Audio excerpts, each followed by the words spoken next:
जी का मंगल हो। नमस्कार सभी माता पिताओं बड़े बुजुर्गों से मेरा अनुरोध है कि आज ही मैं तो ये कहूँगा बिना देरी करे मतलब 2-3 दिन के अंदर इस कार्य को कर दीजिए जो मैं आपको बोल रहा हूँ। पहली चीज़ तो ये है कि अपने बच्चों को एक लेटर लिखिए, बाकायदा लिखित में, चाहे उनको कागज़ के रूप में आप दीजिए, मतलब हार्ड कॉपी दीजिए, चाहे उनको ईमेल करिए, चाहे उनको व्हाट्सअप करिए, जो भी सोच उनको बाकायदा बताइए कि तुम्हारे जीवन के अंदर मैं रहूं ना रहूं, लेकिन एक अच्छे पिता के नाते से ये मेरा कर्तव्य है कि तुम्हें बताना है कि मेरे नहीं रहने पे भी ये रिश्तेदार, ये परिचित, ये मित्र तुम्हारे लिए सर्वदा और सर्वथा हितकर रहेंगे, वेल विशर रहेंगे। बहुत ये आपको अच्छे ढंग से लिखना, चाहे वो 2 नाम हो, चाहे 1 नाम हो, जो भी कुछ हो, चाहे 6 नाम हो।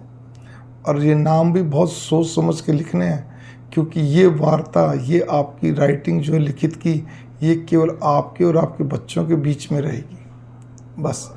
हाँ, जिनका आपने नाम लिया उनको भी ज़रूर आप क्या कहते हैं भेज दीजिए आप, ठीक है, तो अच्छा रहेगा। ना भी भेजें चलता है, लेकिन बच्चों के बीच में और आपके बीच में रहेगी, तो ये बहुत अच्छा रहेगा, हितकर रहेगा, बढ़िया रहेगा, ताकि आपके नहीं रहने पे कभी बच्चों को, चलो क्योंकि बच्चे देखिए सभी के सभी बहुत ही ब्रिलियंट है, बुद्धिमान है, अपने अपने काम में माहिर हैं, अच्छे हैं, देश विदेश बसे हुए हैं, ठीक है ना। उनके पास जीवन के वो तजुर्बे नहीं, क्योंकि उनकी तो पढ़ाई पढ़ाई पढ़ाई, फिर उसका नौकरी या बिजनेस प्रोफेशन जो भी है वो उसी में लगे हुए हैं, ठीक है। तो आपका कर्तव्य बनता है, मैं आपको फिर कहना चाहता हूँ, देश विदेश में ऐसे बहुत व्यक्तित्व, बड़े बड़े व्यक्तित्व हैं जिन्होंने अपने बच्चों को लेटर लिखा करते थे। उसमें बहुत सारी क्या कहते हैं, मतलब बहुत सारी बातें होती थी, कुछ हिदायतें भी होती थी, इंस्ट्रक्शंस भी होते थे।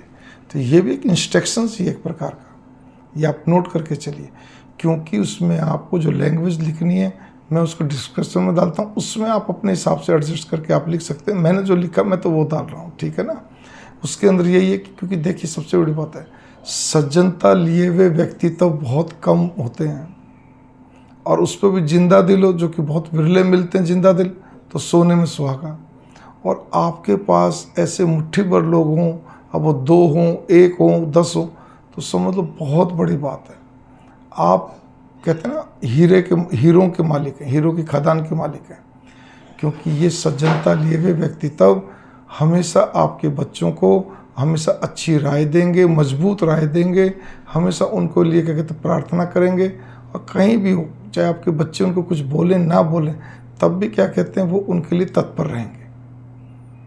एक तो ये बात, दूसरी चीज़ उसके अंदर एक और भी रहती है, अब जो कम हित कर रहे हैं या नहीं है उनको तो वैसे वर्बली बता दिया करो, भाई ये रिश्तेदार, ये परिचित मित्र तुम्हारे लिए हितकर नहीं है, या क्या कहते हैं कम हितकर हैं, वो ठीक है। क्योंकि जो कम हितकर होते हैं ना, ये जो भी बैलेंस जो भी है, इनका क्या रहता है, मूड के मालिक होते हैं, क्योंकि बहुत सेंसिटिव होते हैं ये लोग।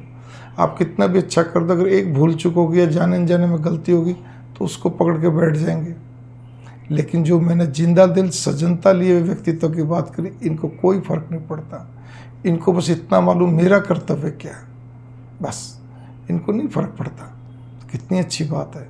तो इसीलिए आपको अपने बच्चों को बताना। दूसरी जो है वसीयत, मैंने कहा वो भी वसीयत ही है, ठीक है, उसको भी आपको तुरंत करवाना चाहिए, उसमें कोई मूंछ का सवाल नहीं बनाना चाहिए, ठीक है। और तहसीलदार ऑफिस में रजिस्ट्री करवानी चाहिए, ताकि सांस कब निकल जाए तो कम से कम ये रहे कि उनके हाथ में रहे। हाँ, वसीयत समय समय पर चेंज होती तो करवाते रहिएगा उस, जब तक आप जीवित हैं, ठीक है ना।